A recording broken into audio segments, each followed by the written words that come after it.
April 23, 2026 இன்றைய நாளுக்கான இறைவார்த்தை.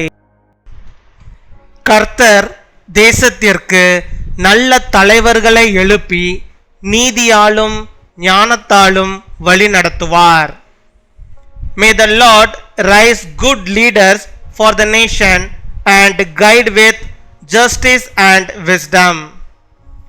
நீதிமொழிகள் 29 அதிகாரம் 2 வசனம்.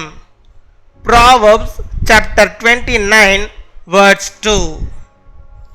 நீதிமான்கள் பெருகினால் ஜனங்கள் மகிழுவார்கள், துன்மார்க்கர் ஆளும்போதோ ஜனங்கள் தவிப்பார்கள்.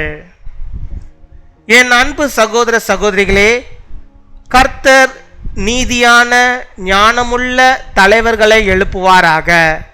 மக்களுக்கு நன்மை செய்யும் ஆட்சியை அவர் அமைப்பாராக. ஒவ்வொரு முடிவும் நீதியுடனும் சத்தியத்துடனும் இருக்கட்டும். நம் தேசம் சமாதானத்தினாலும் ஆசீர்வாதத்தாலும் நிலைத்திருக்க நாம் நம்பிக்கையுடன் கர்த்தரிடம் ஜெபிப்போம். When the righteous thrive, the people rejoice. When the wicked rule, the people groan.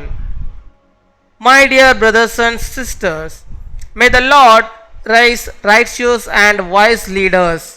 May He establish a government that works for good for the people.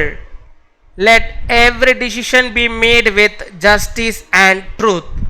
Let us pray in faith for our nation to remain in peace and blessing. நாம் அனைவரும் சேர்ந்து பின்வரும் ஜெபத்தை ஏறெடுப்போம். அன்பான பரலோக தந்தையே, எங்கள் தேசத்தை ஆசீர்வதித்து நல்ல தலைவர்களை எழுப்போம். நீதியுடனும் ஞானத்துடனும் ஆட்சி செய்ய உதவி செய்யும்.